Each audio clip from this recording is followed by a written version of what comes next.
Assalamualaikum warahmatullahi wabarakatuh. Di sini saya akan mempresentasikan Imam Abu Hanifah dan Imam Malik. Imam Abu Hanifah. Imam Abu Hanifah dilahirkan pada tahun 80 Hijriah di sebuah desa di wilayah pemerintahan Abdullah bin Marwah. Sebagian para ahli sejarah mengatakan bahwa beliau dilahirkan pada tahun 61 Hijriah. Abu Hanifah hidup di kala Baghdad berkembang ilmu pengetahuan yang amat pesat. Semula Abu Hanifah adalah seorang pedagang. Sesudah itu ia beralih ke bidang ilmu pengetahuan. Beliau berhasil meraih ilmu pengetahuan dan ilmu perdagangan sekaligus. Beliau tinggal di kota Kufah di Irak. Kota tersebut terkenal sebagai kota yang menerima perkembangan ilmu pengetahuan beliau. Beliau awalnya belajar sastra Arab karena ilmu bahasa tidak dapat digunakan akal. Beliau meninggalkan pelajaran tersebut dan beralih mempelajari ilmu fikih. Murid Abu Hanifah yang berjasa di madrasah Kufah dan membukukan fatwa-fatwanya sehingga dikenal di dunia Islam ialah Abu Yusuf Ya'qub ibn Ibrahim al-Ansari, Muhammad ibn Hasan al-Syaibani, dan beberapa lainnya. Guru-guru beliau pada waktu itu kebanyakannya ialah para ulama tabi'in dan tabi'ut tabi'in. Di antaranya ialah Abdullah bin Mas'ud, Ali Abi Thalib, Ibrahim an-Nakhai, dan tidak beberapa ulama lainnya. Mazhab Abu Hanifah sebagai gambaran yang jelas dan nyata tentang kesamaan hukum fikih dalam Islam dengan pandangan-pandangan masyarakat. Abu Hanifah meninggal dunia pada tahun 150 Hijriah. Selanjutnya Imam Malik. Imam Malik ialah seorang imam dari kota Madinah dan imam bagi penduduk Hijaz. Ia seorang ahli fikih terakhir di kota Madinah dan juga terakhir bagi fuqaha Madinah. Imam Malik menghafal Al-Quran dan hadis. Ingatannya beliau sangatlah kuat. Imam Malik mempelajari ilmu pengetahuan. Beliau dapat mempelajari banyak ilmu dalam waktu yang singkat. Beliau mulai mengajar ketika usianya 17 tahun. Murid Imam Malik datang dari berbagai penjuru negeri, di antaranya Az-Zuhri, Ayub Asy-Syaikh, Abul Aswad, dan beberapa murid lainnya. Pada tanggal 10 Rabiul Awal 179 Hijriah, Imam Malik mulai jatuh sakit. Ia kemudian wafat di usia 83 atau 84 tahun di Madinah pada 795 Masehi. Jenazahnya kemudian dimakamkan di pemakaman Al-Baqi di seberang Masjid An-Nabawi di Madinah. Terima kasih.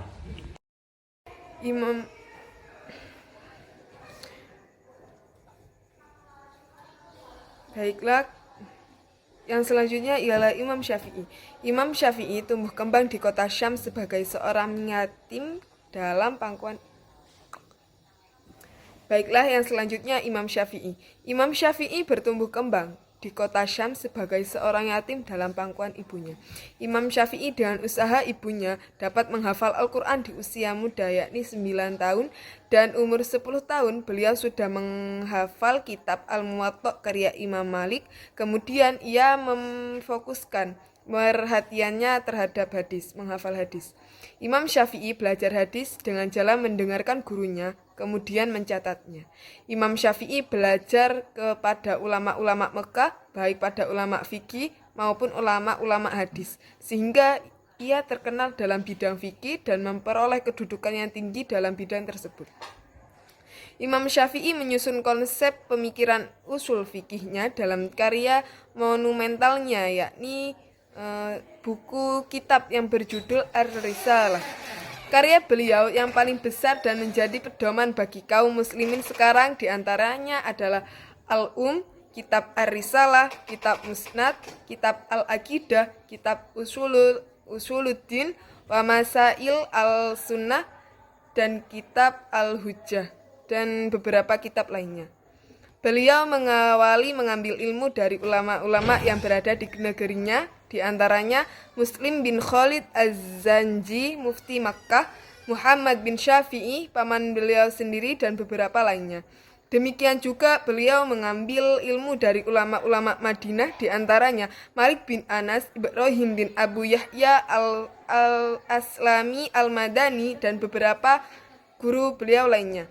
Beliau juga mengambil ilmu dari ulama-ulama negeri Yaman, di antaranya Mutahharif bin Mazin, Hisham bin Yusuf al-Qadi, dan sejumlah ulama lainnya. Dan di Baghdad, beliau mengambil ilmu dari Muhammad bin Hasan, Ismail bin Ulyah, dan serta ulama-ulama lainnya. Beliau mempunyai banyak murid, di antaranya Al-Hasan bin Muhammad Az-Zafani,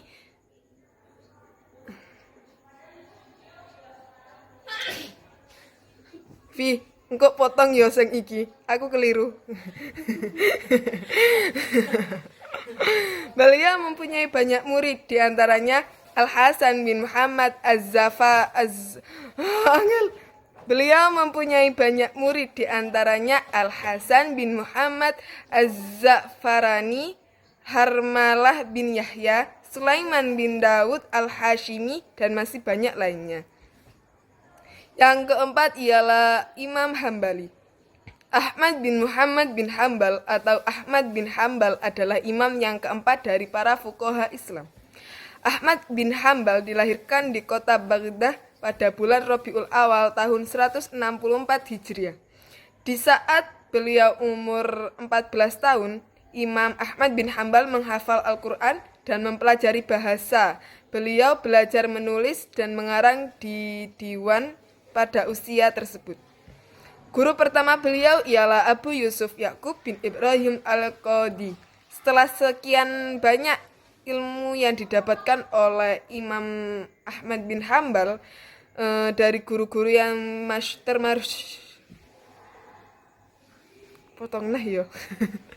Setelah sekian banyak Ibnu Hambal mempelajari ilmu-ilmu dari guru-guru termasyhur, beliau pun mengajarkan ilmu tersebut di Masjid Al-Jami Al-Baghdad di Baghdad. Kok Al-Baghdad sih? Setelah sekian banyak Ibnu Ahmad bin Hambal mempelajari ilmu-ilmu dari guru-guru beliau, beliau pun memulai mengajar di Masjid Al-Jami di Baghdad. Murid-murid beliau ialah Ibnu Hambal.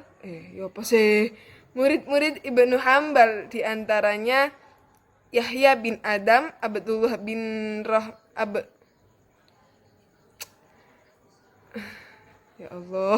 Murid-murid Ibnu Hambal diantaranya ialah Yahya bin Adam, Abdurrahman bin Mahdi, Yazid bin Harun, Ali bin Madini, dan masih banyak yang lainnya. Sekian video presentasi kami.